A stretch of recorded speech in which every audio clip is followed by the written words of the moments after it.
প্রেম, বিবাহ, অন্তঃসত্ত্বা ভ্রূণের প্রতিশোধ নিতে এবং খালাতো ভাইকে নিজের করে পাওয়ার জন্য মেয়েটি তার ভাবি নিসার উপর এক অদ্ভুত কালো জাদু করে ডেকে এনেছিল আনজার গোষ্ঠীর জিনদের, যারা কিনা 5 রাতের মধ্যে সেই ব্যক্তির রক্তের সম্পর্কে সবাইকে শেষ করে ফেলবে। এখানে বলে রাখা ভালো, আনজার গোষ্ঠীর জিনরা মুসলিমদের প্রচন্ড রকম ঘৃণা করত। তো যাই হোক, কিন্তু জিন ডেকে আনার পর যা হলো সেটা দেখলে আপনার হাড় হিম হয়ে যাবে। অবাক করা বিষয় হলো, এই কালো জাদুর ফলে নিশার পরিবার নয়, বরং এর ফলে মারা যেতে থাকে ওই মেয়েটির পরিবার যে কিনা কালো জাদু করেছিল। আজ আমি আপনাদের জন্য নিয়ে এসেছি 9 নভেম্বর 2023 সদ্য মুক্তি পাওয়া বিশ্বের সারা জাগানো ইন্দোনেশিয়ান ইসলামিক হরর মুভি সিজ্জিন। গল্পটি শুরু হয় কাল্লা ইন্না কিতাবাল ফুজ্জারি লাফি সিজ্জিন এই আয়াত দিয়ে, যেখানে সিজ্জিনের ব্যাপারে বলা হয়েছে। গল্পে আমরা একজন কবিরাজকে দেখতে পাই যে কিনা তার তন্ত্রমন্ত্র শিক্ষা দিয়ে কালো জাদু করছিল, আর ওই লোকটির কাছে এসেছিল ইরমা এবং উলান। হঠাৎই উলান ইরমাকে জিজ্ঞেস করে তারা এই ভয়ানক জায়গায় কেন এসেছে, কিন্তু ইরমা কিছু বলার আগেই সেখানে এক বৃদ্ধা চলে আসে, আর এরপর ওই বৃদ্ধা দুজনকেই ওই লোকটার কাছে নিয়ে যায়। কবিরাজ প্রথমে তাদের কয়েকটি সূরা পড়তে বলে এবং সে নিজে কিছু তন্ত্র সাধন করতে থাকে। এরপর কবিরাজ তাদের এখানে আসার ব্যাপারে জানতে চাইলে তখন ইরমা বলে সে একটি ব্যাপারে জানতে চায়। সে জানতে চায় একজনকে সে বিয়ে করতে পারবে কিনা, তাকে সে মনে প্রাণে ভালোবাসে এবং সারা জীবন তার সাথে সুখে শান্তিতে থাকতে চায়। ইরমা যখন তার নাম বলে, উলান তখন চমকে ওঠে, কেননা এই ছেলেটি আর কেউ নয় বরং তাদেরই খালাতো ভাই গালাং ছিল।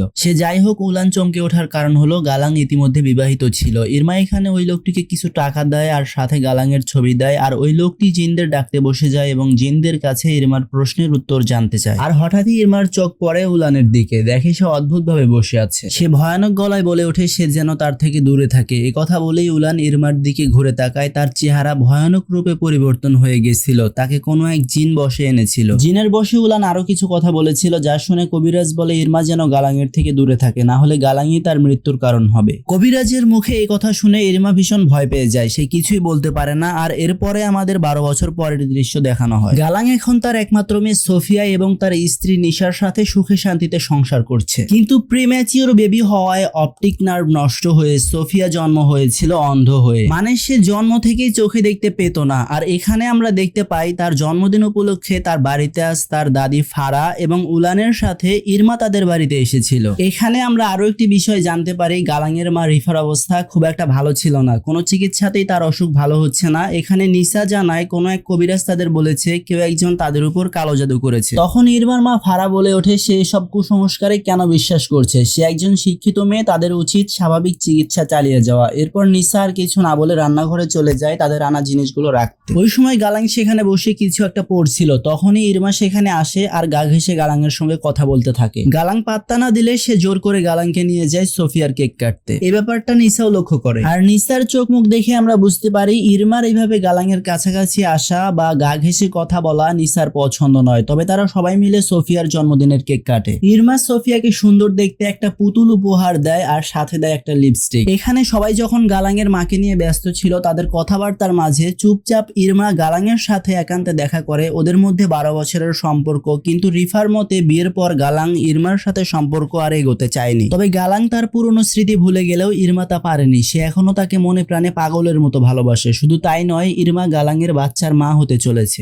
গালাং যত চায় সব সম্পর্ক ছিন্ন করতে, ইরমা তত বেশি সেটাকে আগলে রাখে, যার কারণে আমরা বুঝতে পারি ওই দিন কবিরাজ সাবধান করার পরেও ইরমা গালাংয়ের থেকে দূরে যায়নি। বিয়ের পরেও ইরমা এবং গালাং দুজনের মধ্যে সম্পর্ক ছিল, যার ফলস্বরূপ ইরমা ইজ প্রেগন্যান্ট। মূলত ইরমা এবং গালাংয়ের সম্পর্ক ছিল গালাংয়ের বিয়ের আগে থেকেই, তবে গালাং তার মাকে তা জানাতে চায়নি। 3 বছর ইরমার সাথে প্রেম করার পর গালাং তার মায়ের ঠিক করা মেয়ের সাথে বিয়ে করে, অর্থাৎ নিসার সাথে। তবে ইরমাকে সে একেবারে ছেড়ে দেয়নি, এমনকি সে ইরমাকে প্রমিসও করেছিল যে সে কখনোই ইরমাকে ছেড়ে দিবে না, কারণ সে একমাত্র ইরমাকেই ভালোবাসে। আর এভাবে তারা গত 12 বছর ধরে একটা অবৈধ সম্পর্কে আবদ্ধ থাকে। ফলস্বরূপ এখন ইরমা প্রেগন্যান্ট। আর এই ব্যাপারে ইরমা এখন গালাংয়ের সঙ্গে কথা বলতে চায়, তবে গালাং তার বাড়িতে এই ব্যাপারে কথা বলতে রাজি হয় না। গালাং বলে সে তো আগেই বলেছিল তারা সম্পর্কে থাকবে ঠিকই, কিন্তু তারা কখনোই বিয়ে করবে না, কারণ তারা দুজনেই রক্তের সম্পর্কে সম্পর্কিত, যে কারণে হয়তোবা তাদের বিয়ের পর বাচ্চা হলে তার জীবনে ঝুঁকি থাকতে পারে। এই কথা শুনে ইরমা ভীষণ রেগে যায়। সে সোফিয়ার উদাহরণ টেনে বলে নিসা তো তার রক্তের কেউ না, তাহলে নিসার সন্তান সোফিয়া কেন অন্ধ জন্মগ্রহণ করলো? তখন গালাং এতটাই রেগে যায় যে সে ইরমার উপর হাত তুলতে যায়। ঠিক তখনই সেখানে সোফিয়া চলে আসে। সে গালাংকে ইরমার দেওয়া গিফটের ব্যাপারে জানায় এবং ইরমা আন্টিকে ডাকতে থাকে। তবে গালাং সোফিয়াকে বুঝতে দিতে চাইছিল না তার সাথে এখানে ইরমাও আছে, তাই সে সোফিয়াকে বলে ইরমা এখানে নেই। সোফিয়া বলে সে ইরমা আন্টির পারফিউমের গন্ধ পাচ্ছে। তবে গালাং তার এই কথার উত্তর না দিয়ে তাকে ভেতরে নিয়ে যায়। আর এরপর থেকে গালাং আর কোনো রকম যোগাযোগ রাখে না ইরমার সাথে। ইরমা এতে করে একেবারেই হতাশ হয়ে যায়, যার কারণে নিয়মিত ফোন কল, অনুমতি ছাড়া গালাঙের কাজের জায়গায় আসা এসব হয়েই থাকে। তেমন ভাবেই এক রাতে গালাং ফোন রিসিভ না করলে ইরমা গালাঙের মাংসের দোকানে চলে আসে। সেখানে এসেই সবার সামনে ইরমা গালাংকে প্রশ্ন করতে থাকে তার সন্তানের ব্যাপারে সে কিছু বলছে না কেন। গালাং তাকে চুপ করতে বলে এবং আশেপাশের সবাইকে সরিয়ে দেয়। কিন্তু ইরমা তো এত সহজে হেরে যাওয়ার পাত্র নয়, তাই ইরমা আরো জোরে চেঁচামেচি করে। আর বাচ্চা নিয়ে ক্যাচাল হলে রাগের মাথায় গালাং ইরমাকে ধাক্কা দিলে পরে গিয়ে ইরমার ব্লাড পড়া শুরু হয়। গালাং এটা দেখে ভয় পেয়ে যায়। ঠিক তখনই আরেক দোকানদার এসে বলে কি হয়েছে।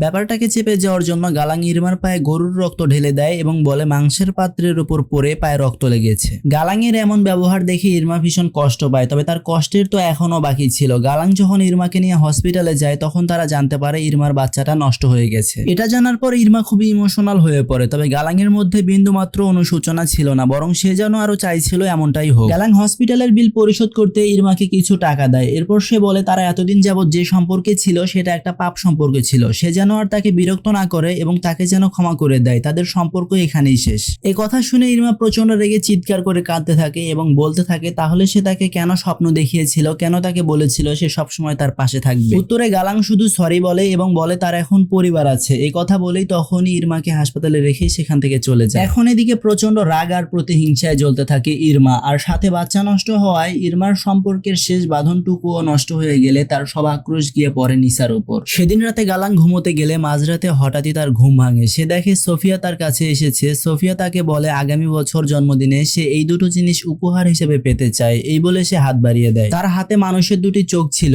আর এই ভয়ানক স্বপ্ন দেখে গালাং ভীষণ ভয় পেয়ে যায়। ঘুম ভাঙার পর সে চলে যায় সোফিয়ার রুমে। সে দেখে সোফিয়া শান্তভাবে ঘুমাচ্ছে। গালাং মন খারাপ করে সোফিয়ার পাশে বসে। সোফিয়ার চোখের এই অবস্থার জন্য সে মূলত নিজেকেই দায়ী মনে করে। সোফিয়া যখন মায়ের পেটে ছিল তখন একবার নিসার প্রচুর ব্যথা উঠেছিল, তবে গালাং বিষয়টা তেমন একটা পাত্তা দেয় নাই, কারণ তখন কেবলমাত্র 6.5 মাস হয়েছে। তাই গালাং নিশাকে ব্যথা সহ্য করতে বলে। কিন্তু ব্যথা যখন অনেক বেশি বেড়ে যায় তখন নিশাকে ডাক্তারের কাছে নিয়ে যাওয়া হয়, আর সেখানেই জন্ম হয় সোফিয়া। সে জন্ম থেকেই অন্ধ ছিল। ডাক্তার জানায় ব্যথার শুরুতেই যদি নিশাকে হসপিটালে নিয়ে আসা হতো তাহলে হয়তোবা তাদের সন্তানের চোখ নষ্ট হতো না। তাই এইসব কিছু মনে করে গালাং সবসময় অপরাধ বোধে ভোগে। তাই পরদিনই সে মসজিদে যায়, যেখানে ইমাম সাহেব সিজ্জিন সম্পর্কে খুতবা দিচ্ছিলেন। ইমাম সাহেব বলেন কুরআনে বলা আছে সবাইকে মৃত্যুর পর সিজ্জিন নামক একটা জায়গায় বন্দী করে রাখা হবে, সেখানে তারা অনন্তকালের জন্য বন্দী হয়ে থাকবে। তাই ইমাম সাহেব কিছু ভয়ানক পাপ থেকে সবাইকে দূরে থাকতে বলেন। তবে গালাংয়ের মন ছিল অন্যদিকে। সে মন দিয়ে এসব কথা শুনছিল না। নামাজ শেষে বের হওয়ার পর গালাং তার জুতা খুঁজে পাচ্ছিল না। তখন তার এক বন্ধু মজা করে বলে মসজিদও তাকে স্বাগত জানাচ্ছে। সে গালাংকে জিজ্ঞেস করে সে কেন এতদিন যাবত নামাজে আসেনি, কেন আল্লাহকে স্মরণ করেনি। গালাং বলে মানুষ যতক্ষণ না পর্যন্ত বিপদের সম্মুখীন হচ্ছে ততক্ষণ পর্যন্ত আল্লাহর কথা মনে পড়ে না। যা শুনে তার বন্ধু বলে গালাংকে তো তাহলে আরো বেশি বেশি করে বিপদ দেওয়া উচিত, যাতে করে সে আরো বেশি করে আল্লাহর স্মরণে আসে। আর এই কথা বলেই তার বন্ধু চলে যায়। আর ঠিক তখনই কল আসে ইরমার। সে মূলত ওই কবিরাজের কাছে যাচ্ছিল যার কাছে সে 12 বছর আগেও একবার গিয়েছিল উলানের সাথে। তবে ইরমার রাগের মাথায় কিছু একটা করে ফেলার আগে শেষবারের মতো গালাংয়ের সাথে কথা বলতে চাইছিল, কিন্তু গালাং ফোন রিসিভ করে ইরমাকে বলা শুরু করে সে যেন তার এবং তার পরিবারের থেকে দূরে থাকে। আর এই কথা বলে সে ইরমার কোনো কথা না শুনে ফোন কেটে দেয়, যার ফলে ইরমা আরো বেশি রাগ হয়। আর সে কবিরাজের আস্তানায় এসে কবিরাজকে নিজের সমস্ত জমা পুঁজির সাথে উলানের কিছু গয়না দিয়ে গালাংয়ের জীবন থেকে নিশাকে সরিয়ে ফেলতে বলে। সে নিজে এতদিন যা ত্যাগ করেছে এতে তার কিছু যায় আসে না, শুধু নিশা যেন না বাঁচে। কবিরাজ বলে ইভিল জিন গোষ্ঠীর মধ্যে আনজার মুসলিমদের সব থেকে বেশি ঘৃণা করে, যার কারণে আনজার জিনকেই কালো জাদুর মাধ্যমে ইরমার কাজ সম্পন্ন করার জন্য ডেকে আনবে। আর এই জিন নিশা ও তার রক্তের সম্পর্কের সবাইকে 5 রাতের মধ্যে মেরে ফেলবে। এই কথাটা শুনে ইরমার সোফিয়াকে মনে পড়ে। সে তো এখনো ছোট, এমনকি ওর উপর তো কোনো আক্রোশ নেই। নিশার উপর বদলা নিতে গিয়ে শেষে মেয়েটা মারা পড়বে। তবে এত ভেবে কি লাভ, তারও তো অন্তঃসত্ত্বা ভ্রূণ মারা গেছে। তাই মনকে শক্ত করে কবিরাজকে সম্মতি দিলে শুরু হয় এক ভয়ানক কালো জাদু।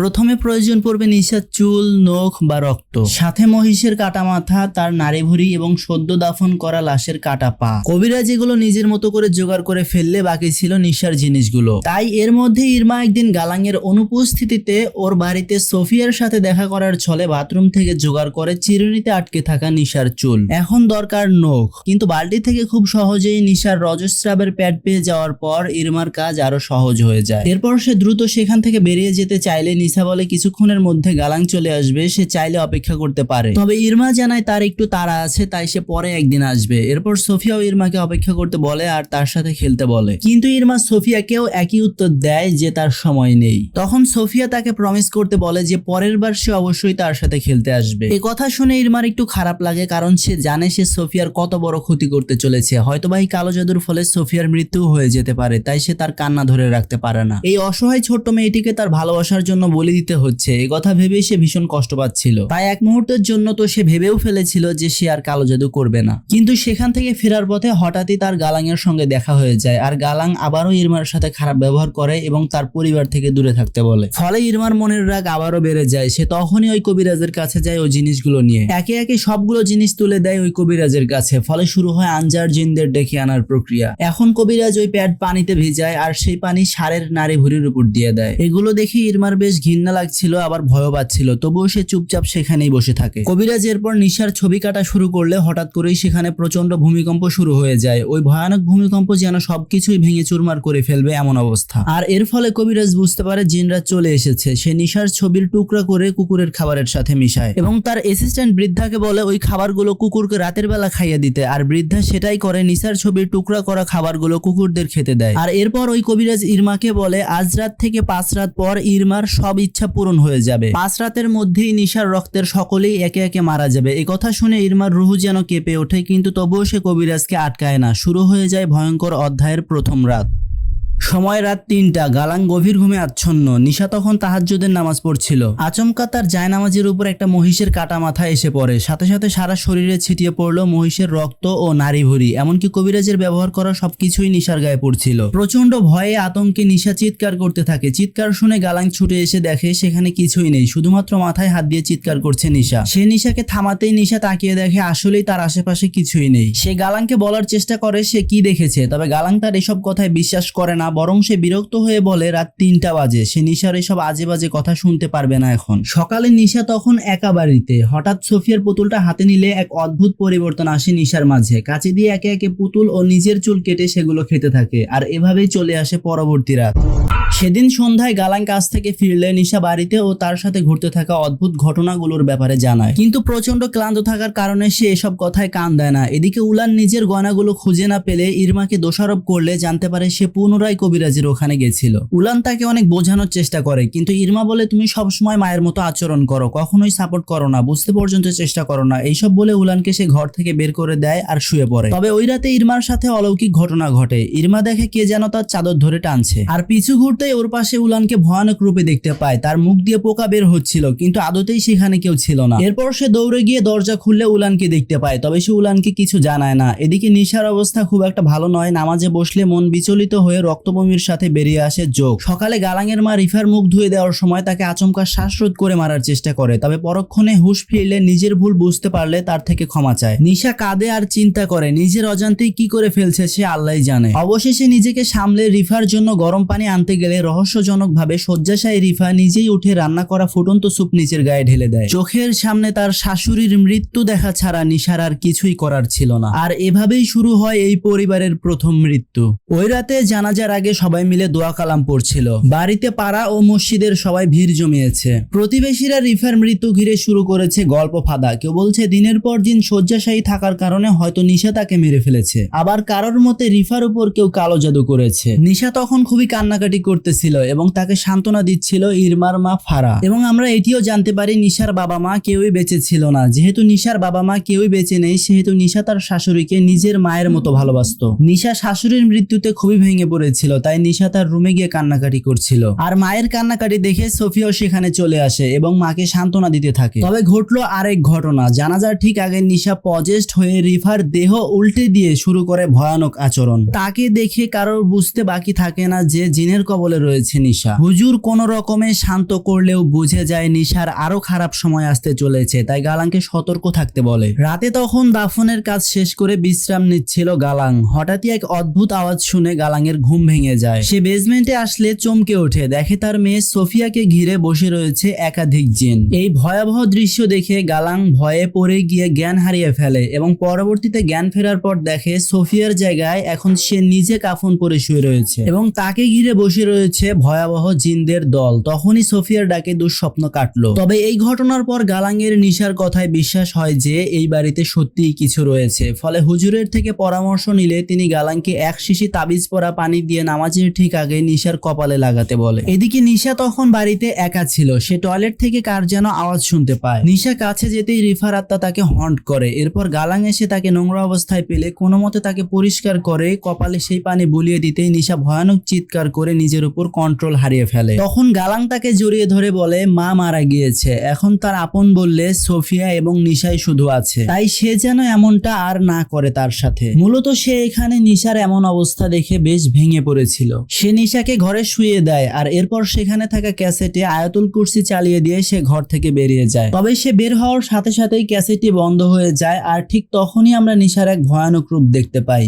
আর এবার চতুর্থ রাত। তবে ঘটনা শুধুমাত্র গালাঙ্গের বাড়ি অবধি সীমিত থাকলো না। ফারা অদ্ভুতভাবেই জিনের কবলে চলে আসে। সেদিন বাড়িতে একা থাকলে আচমকা সে নিজের উপর নিয়ন্ত্রণ হারিয়ে ভাঙা কাচের টুকরা খেয়ে তার মৃত্যু নিশ্চিত করে। দুই মেয়ে বাড়ি ফিরলে মায়ের এই ভয়ানক মৃত্যু দেখে ইরমার বুঝতে বাকি থাকে না মায়ের ও রিফার মৃত্যুর জন্য সে নিজেই দায়ী। তাই বোনকে গালাং ও তার বাচ্চা নষ্ট হওয়া থেকে শুরু করে রাগের বশে কবিরাজের কাছে গিয়ে তার কালো জাদু করা পর্যন্ত সব ব্যাপারে জানায়। কিন্তু এখন প্রশ্ন যে কবিরাজ তো বলেছিল যে জিন নিশার রক্তের সম্পর্কে সবাইকে শেষ করবে, তাহলে মা এবং রিফা কেন মারা গেল? তখন বিকালে মসজিদ থেকে আজান শোনা যাচ্ছিল। হঠাৎ নিশা চিৎকার করে বারান্দায় টেবিলে উঠে গলায় দড়ি দিয়ে ঝুলে পড়ে। কিন্তু সঠিক সময় গালাং এসে তাকে বাঁচিয়ে নিলেও এই ঘটনার যথেষ্ট প্রভাব তার উপর পড়ে। গালাং হুজুরকে ডেকে আনলে তিনি আজ রাতে নিশাকে মসজিদে নিয়ে যেতে বলে। এর কিছুক্ষণ পর ইরমা গালাংয়ের সাথে দেখা করে জানায় যা কিছুই ঘটছে এসব কিছুর জন্য আসলে সেই দায়ী। তবে এখন একে অপরকে দোষ দেওয়া ছাড়া কোনো উপায় নেই, কারণ ইরমার বাচ্চাটা নষ্ট হয়েছে গালাংয়ের জন্য। তবে যেটাই হয়েছে দোষী যেই হোক না কেন এখন বাঁচতে হলে জিনকে থামাতে হবে। চলে আসে পঞ্চম এবং শেষ রাত। ইরমা উলানকে নিয়ে জিনকে থামানোর উদ্দেশ্য নিয়ে কবিরাজের আস্তানায় যাওয়ার প্রস্তুতি নিলে উলান পজেস্ট হয়ে যায়। উলান ইরমাকে মারতে গেলে কোনো রকমে নিজেকে বাঁচিয়ে এক দৌড়ে একটা ঘরে ঢুকে দরজা বন্ধ করে দেয় ইরমা। উলানের ভেতরে থাকা শয়তান জিনটা বারবারই ইরমাকে ডাকছিল। হঠাৎই এক সময় তার এই ডাক বন্ধ হয়ে যায়, যা দেখে ইরমা ভয়ে ভয়ে দরজা খুলে দেয়, কিন্তু বাইরে এসে কাউকেই দেখতে পায় না। ঠিক তখনই ঘরের জানালা ভেঙে ঘরে ঢুকে পড়ে উলান। ইরমা ছুটে ঘর থেকে বেরিয়ে যায়। উলানও তার পিছু করতে থাকে। ইরমা একটা গাছের নিচে গিয়ে একটা পাথর হাতে তুলে নেয়। তখন পেছনে ফিরেই দেখতে পায় উলান একেবারেই স্বাভাবিক হয়ে গিয়েছে, যা দেখে ইরমা তার হাতে থাকা পাথরটি ফেলে দেয়। পাথরটি ফেলে দেওয়ার সাথে সাথেই উলান আবারও পজেস্ট হয়ে যায় এবং ইরমাকে বলে উলান মরতে চলেছে। এ কথা বলেই ওই জিন উলানকে নিয়ে গাছে উঠে যায়। ইরমা বারবার আল্লাহর নাম নেয় এবং তাকে ওই কাজ করতে নিষেধ করে। তবে উলান তো তখন আর নিজের মধ্যে ছিল না, সে সেখান থেকে লাফ দেয়। কিছু চুলের সাথে তার মাথার খুলি ওই ডালেই আটকে যায় আর তার নিথর দেহটি এসে পড়ে ইরমার সামনে। ইরমা অসহায়ের মতো বোনের লাশ জড়িয়ে ধরে কাঁদতে থাকে। ইরমা বুঝতে পারে জিন কোনো রক্তের সম্পর্ক ছাড়াই পরিবারকে পুরোই নির্বংশ করছে আর এখন নিশা এবং গালাংয়ের পালা। ওদিকে মসজিদে সবাই নিশাকে সুস্থ করার প্রস্তুতি নিতে শুরু করলে ইরমা কবিরাজের আস্তানায় পৌঁছায়। ইরমা ওই বৃদ্ধাকে বলে জিনদের থামাতে হবে, কিন্তু ইরমা তো জানে না আনজার জিনদের যে কাজের জন্য ডেকে আনা হয় সেটা যতক্ষণ না সম্পূর্ণ হচ্ছে তাকে ফেরানো সম্ভব নয়। তবে এই ক্ষেত্রে কবিরাজ বলেছিল জিন নিশা রক্তের সম্পর্কে সবাইকে মারবে, কিন্তু ফারা, উলান, রিফা এরা কেন মারা গেল? ততক্ষণে হুজুর জিন তাড়ানোর প্রক্রিয়া শুরু করলে নিশা আউট অফ কন্ট্রোল হয়ে পড়ে। জিন প্রতি মুহূর্তে নিজের ক্ষমতা প্রয়োগের মাধ্যমে কষ্ট দিতে শুরু করলে নিশার সাথে ইরমা আচমকা পজেস্ট হয়ে যায়, যার ফলস্বরূপ ইরমার শরীরের হাড় ভেঙে মর্মান্তিক মৃত্যু হয়। নিশার ভিতরে থাকা জিন এতক্ষণে সম্পূর্ণ ক্ষমতায় এসে গালাংকে গলা টিপে মারার চেষ্টা করলে হুজুর নিশার মাথায় মেরে অজ্ঞান করে দেয়। কিন্তু আচমকা সবাইকে চমকে সোফিয়া পজেস্ট অবস্থায় মসজিদে উপস্থিত হয় আর এই ঘটনার সাথে রিভিল হয় আসল রহস্য। ইরমা যেদিন কালো জাদুর জন্য নিশার চুল ও রক্ত নিতে ওদের বাড়ি গেছিল তার একদিন আগেই সোফিয়ার প্রথম রজস্রাব হয় এবং ইরমা ভুল করে নিশার জায়গায় সোফিয়ার রজস্রাবের প্যাড নিয়ে আসে, যার কারণে শুরু থেকেই ভুলবশত ব্ল্যাক ম্যাজিকে নিশার রক্ত না দিয়ে সোফিয়ার রক্ত ব্যবহার করা হয়েছিল, যার ফলস্বরূপ জিন নিশার পরিবার বাদে গালাংয়ের পরিবারকে নির্বংশ করছিল। তখনই সোফিয়া গালাংকে গলা টিপে শূন্যে তুলে ধরলে হুজুর জিনকে পরাস্ত করে সোফিয়াকে বাঁচিয়ে নিলেও গালাং মারা যায় আর এইভাবেই শেষ হয় এক ভয়াবহ অধ্যায়ের রাত। এরপর মুভির শেষে আমাদের কয়েকটা আর্টিকেল বা সংলাপ দেখানো হয়। ইন্দোনেশিয়ার পান্ডিগ্লাম রেজেন্সি মসজিদের বেসমেন্ট থেকে এক পরিবারকে ভয়ানক অবস্থায় উদ্ধার করা হয়। পরিবারের মধ্যে লোকটির মৃত্যু ঘাড় ভেঙে হয়েছিল এবং তাদের একমাত্র মেয়ে ও মাকে অজ্ঞান অবস্থায় হসপিটালে হসপিটালে অ্যাডমিট করা হয়। পুলিশ লোকটির 2 কাজিনের লাশ ভিন্ন ভিন্ন জায়গা থেকে উদ্ধার করে। মহিলাটির অবস্থা বর্তমানে আশঙ্কাজনক, তবে মেয়েটি এখন সম্পূর্ণ সুস্থ হয়ে গেলেও তাকে দেখাশোনা করার জন্য পরিবারের কেউই বেঁচে নেই।